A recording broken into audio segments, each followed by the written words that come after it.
Wholeness, wholeness, wholeness to my beautiful, wonderful seeds of Silvertree. Welcome to Runes of Silvertree. This is Silvertree here, and I am here with yet another episode for the deer season. Today's title is A Transitional Period. Where is the river taking the human collective? A transitional period. Where is the river taking the human collective?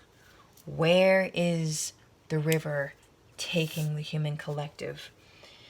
I wish I could say that this is a positive message. It depends on how you perceive your reality, okay? I needed a clarification rune. So as you can see here, let's jump right in. We're in the wild deer medicine, or the season of the wild deer medicine, and the wolf came up. The wolf medicine season is usually during, let's see, May, June, no wait, April, March, May. Oh, hold on a minute. I need a moment.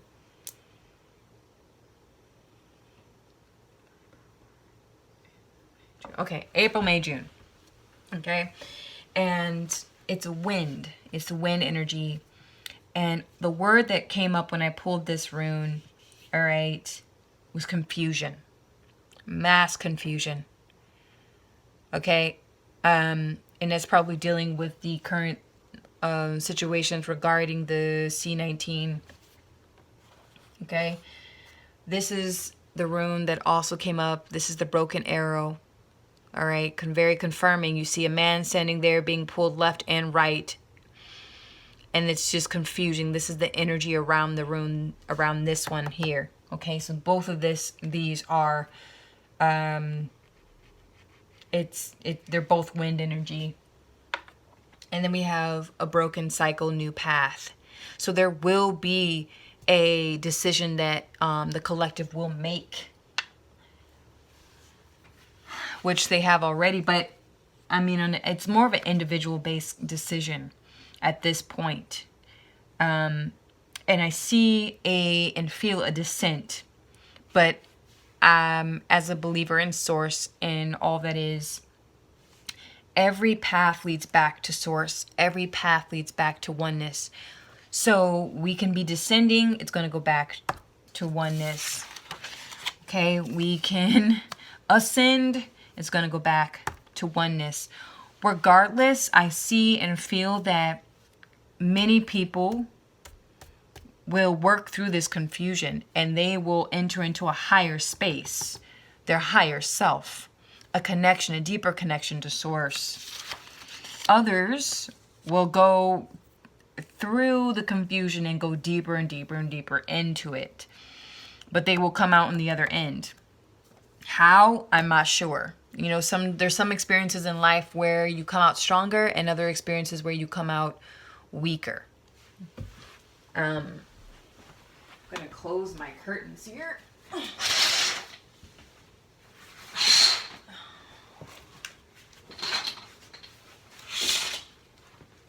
There we go.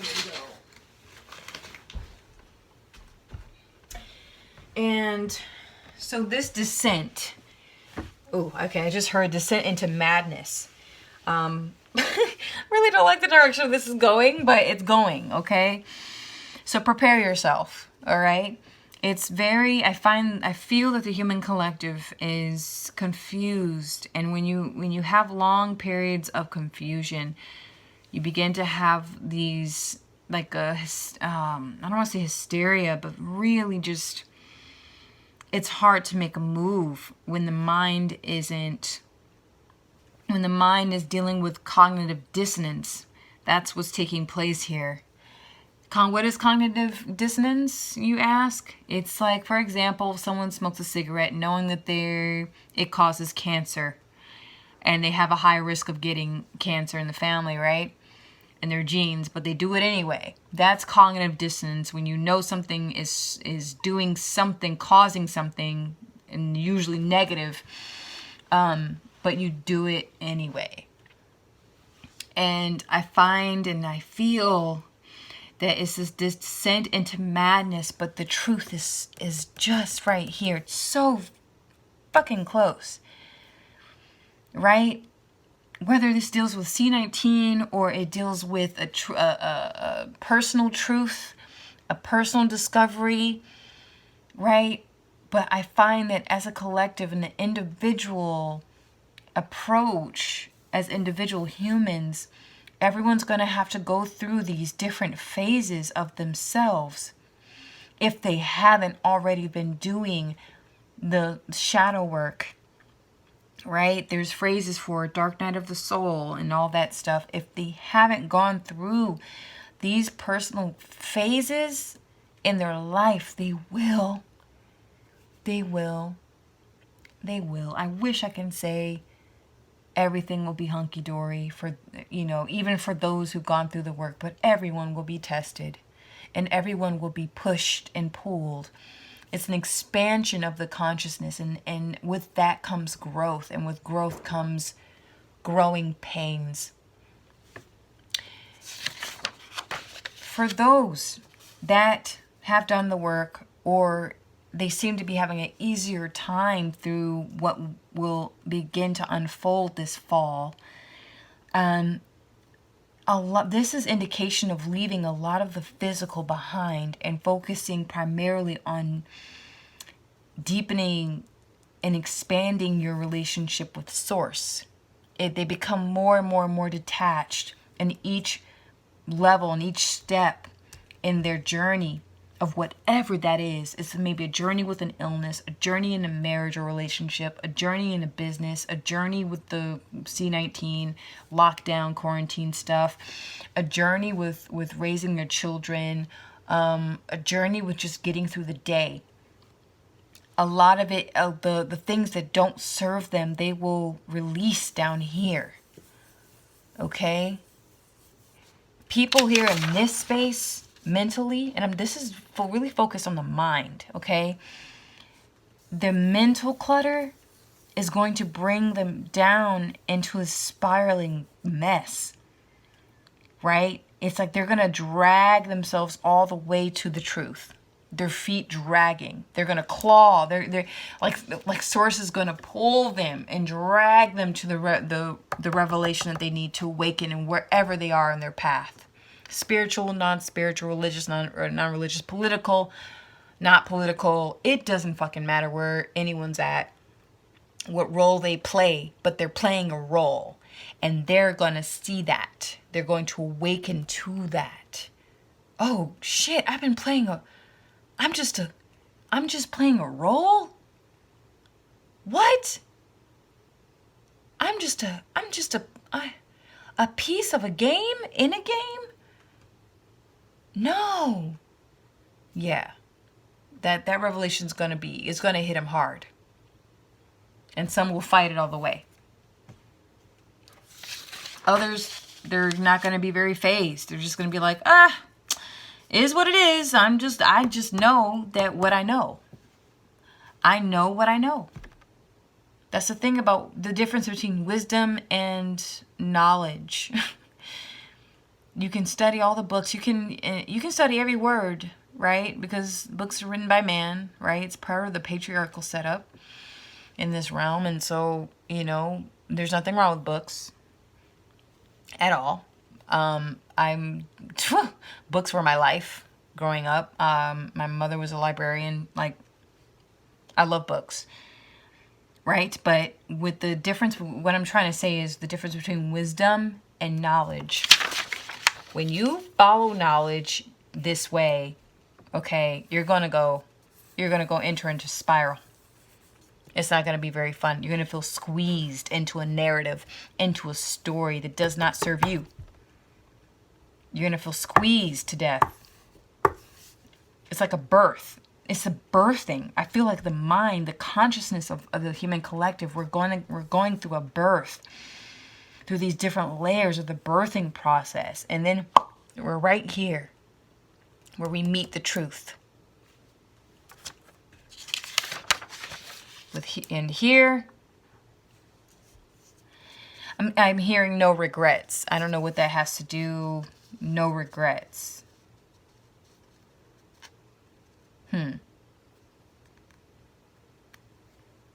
That's interesting. No regrets. I don't know what that means. Here, it's like it's almost like climbing up that mountain, up a summit, and boom. Then you're like, where to next, right? So some people are going to feel free, right? With this pressure or this climb. And others are going to feel like they're being knocked down and pulled and, you know.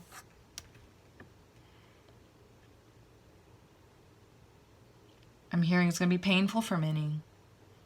A lot of lost jobs, different currencies. And I'm hearing many are not prepared. I'm hearing as well as yourself. This is something that we can't really prepare for in a way. It's going to make you be present in your life.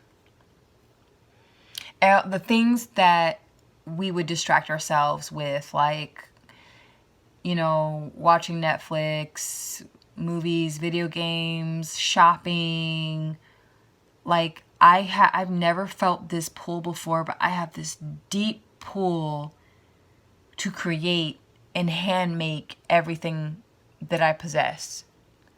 From my clothes to my furniture, I want to learn how to create these things in my life rather than just going out and consuming. I want to create. So it's like this creative mentality or this consumer mentality. Because this consuming is just squeezing us into this hole.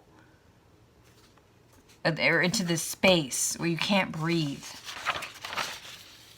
But letting go of the material and making your own with your own hands is going to set you free. And it's going to pull you closer to where you desire to be and where Source is pulling and calling you to. So this message, I don't want it to be this fearful and heavy. It's just something we can't really prepare ourselves for. I mean, you have people storing up food, having cellars and all this other stuff, and a bug out bag and preppers. There's nothing wrong with doing that. You better, if anything, people better be on their A game when it comes to stuff like this. If last year didn't teach you, I don't know what else to say about that. There's so many videos and so many different messages on this type of stuff that I don't feel like I don't feel called to even go into it. But the type of preparedness I'm talking about is something you can't prepare for. It's something in you that you choose. And as a collective, we choose on an individual, independent basis. So some of us will choose, and this is where it's going to go. You will be birthed to the truth. Others of us are climbing to it. We're like, I'm gonna climb to the truth. Fuck it. I'll climb that mountain. I'll climb the summit. I'll go through the blizzards and the frostbite and the wind, and let me lose half of my belongings trying to get up to the summit, trying to get up to that top of the mountain. I'll do what I got to do to get to this truth. Others of us will try to take all the things that we can hold, and that's just going to pull you down. You have to start, well, you don't have to start doing anything, really. It's just about choices at this point. And the broken arrow is being in a state of perpetual confusion. Do you know what that does to the masses? Do you know what that does? It causes psychological fatigue. Where people just, they're like, I'm done. I'm tired. I just want things to go back to normal. So I'll do anything to get back to normal. To get back to the old narratives that have been written for me and my family and my legacy. The hardest thing is to let go of old narratives. And the hardest thing is to let go of narratives that have been made for you. The hardest thing is to create your own. I'm going to leave you with that. I'm going to leave you with that. I hope, or may, this message find you well and whole. May you receive what you needed from this. I felt like this was more of a warning to just be mindful. Practice mindfulness. Where are you at mentally during the season of the wild deer? Are your thoughts and emotions in alignment of each other, or is there cognitive dissonance where your emotions pulling you somewhere but your thoughts are pulling you somewhere else? I have experienced this. I know people personal to me in my life have experienced this. I see it in my community. I see it everywhere, where it's like people feel a certain way, but they're thinking another way, not being aware that the narratives that we've been programmed for generations, are it's causing this flux of confusion. And if you're having a hard time of letting go of those narratives that have been made for you, it's going to be really difficult. And this is something like you can't buy. We can't buy ourselves out of this. You can't prep for it. It's something you have to just face. And, and be willing to just let go. And this is something like Source just said it. I was channeling it. Like, you're not even prepared for it. Everyone will have this point where they're like, I'm so confused. What do I do? Who do I believe? Where do I go? Who can I speak to? I'm having all these thoughts and storylines and narratives. What can I, I'm blah. But know that there's a new path, and whatever you choose, you're creating it.